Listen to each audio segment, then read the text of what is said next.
उसके अवयव के बारे में अध्ययन करेंगे। ठीक है, तो इसके अंतर्गत हम लोग क्या क्या चीजें पढ़ेंगे उसको देखिए। तो सबसे पहले अपन देखते हैं, मान लेते हैं हमारे पास क्या है, एक वृत्त है। इस वृत्त में ये देखिए ए बी एक क्या है, लघुचाप है।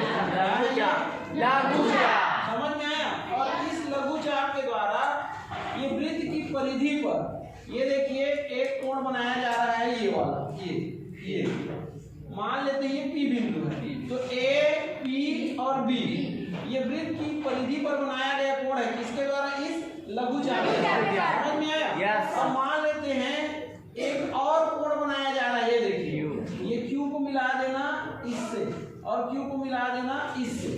तो यही लघुचाप ए बी के द्वारा देखिए एक दूसरा कोण बनाया जा रहा है वृत्त के परिधि पर, कौन सा, ए क्यू और बी ये।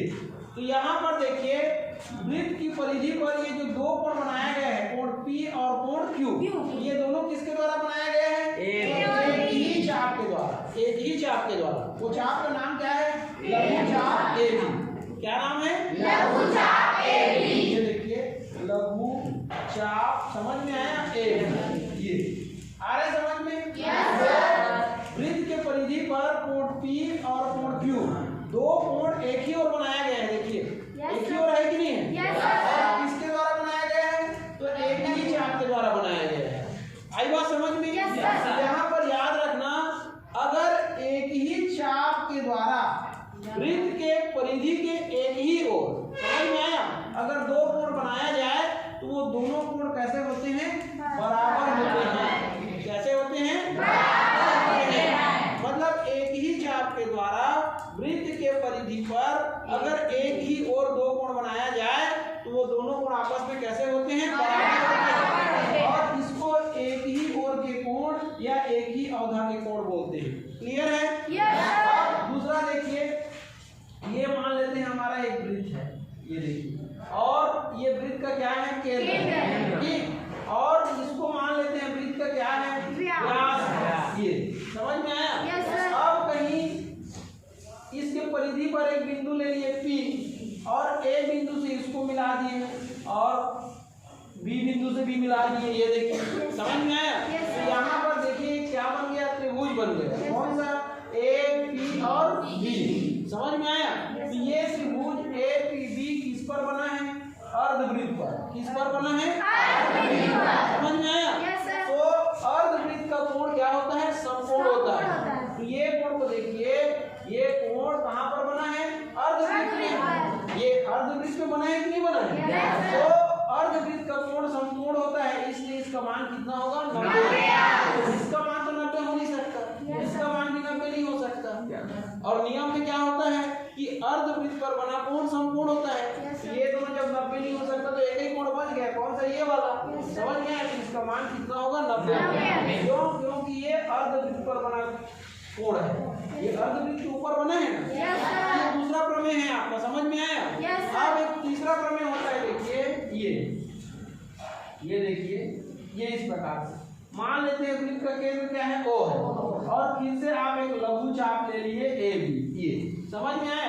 और बिंदु A को O से मिला दिए और बिंदु O को किससे मिला दिए, B से मिला दिए। ठीक है, यहाँ पर ये चाप AB के द्वारा देखिए केंद्रीय कोण बढ़ रहा है कि नहीं बढ़ रहा है? अब मान लेते हैं यही चाप ये वृत्त की परिधि पर एक और कोण बनाता है, मतलब बिंदु P लेना है परिधि पर और इसको बिंदु A से क्या कर देना है, मिला देना है, और B से भी इसको मिला देना है। ये देखिए ये थोड़ा गड़बड़ हो गया, ये इस प्रकार से ये आ गया समझ में? तो ये देखिए इसी चाप के द्वारा एक कोण और बनाया गया, ये समझ में आया? ये कौन सा कोण है, तो परिधि पर बना कोण है, और ये कौन सा कोण है, केंद्रीय कोण।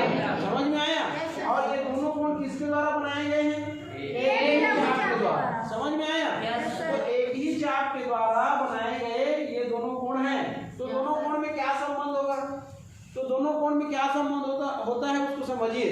तो ये केंद्रीय कोण दुगना होता है, किसका, परिधि के कोण। ये वाला कोण डबल होगा, किसका, इसका। और उल्टा बोलेंगे क्या बोलेंगे, ये वाला कोण आधा होगा, किसका, इसका। लेकिन कंडीशन क्या होना चाहिए कि ये दोनों कोण एक ही चाप के द्वारा बना होना चाहिए। तो एक ही चाप के द्वारा बना है ना, कैसे जानोगे एक ही चाप के द्वारा बना है करके? तो यहाँ से और यहाँ से आप आगे चलिए, तो यहाँ से आगे चलिए, दोनों जाके एक दूसरे को यहाँ पर मिल रहे हैं ना, यहाँ एक कोण बना, वैसे यहाँ से चलिए, ये देखिए, और यहाँ से चलिए, यहाँ पर कोण बना कि नहीं बना? ठीक है, मान लेते हैं इसका मान 30 अंश है ये, तो इसका मान कितना होगा? 60। क्लियर है? इसके बाद देखिए इसमें और क्या होता है, मान लीजिए ये देखिए एक वृत्त ऐसा है ये, अब इसके अंदर कहीं ऐसा चतुर्भुज बना है, ये ऐसा चतुर्भुज बना है, मान लीजिए A B C और D अंदर में ना, तो ये कोण और ये कोण क्या कहलाएंगे जानते हो? क्या कहलाएंगे? समूह कोण। क्या कहलाएंगे? समूह कोण। और ये कोण क्या कहलाएंगे? समूह कोण कहलाएंगे। समझ में आया? तो यहाँ क्या होता है, तो ये समूह कोणों का योग कितना होता है? 180। मतलब D और B को जोड़ोगे ऐसा, कोण B धन कोण B करोगे ना, तो इसका मान 180 अंश आएगा। वैसे C और A को करोगे, ये कोण A धन कोण C, तो इसका मान भी कितना आएगा? 180। आ गया समझ में? इसके बाद एक और नियम है इसमें, वो नियम ये है कि मान लीजिए आपके पास एक वृत्त है ये, और ये वृत्त का क्या है? केंद्र है, और ये क्या है? आपका जीवा है। समझ में आया? अगर आप कहीं केंद्र से जीवा पर लंब डालोगे, ये देखिए क्या डाल रहे हो? लंब डाल रहे हो, ये ऐसा, ये केंद्र था, तो केंद्र से आपने क्या किया?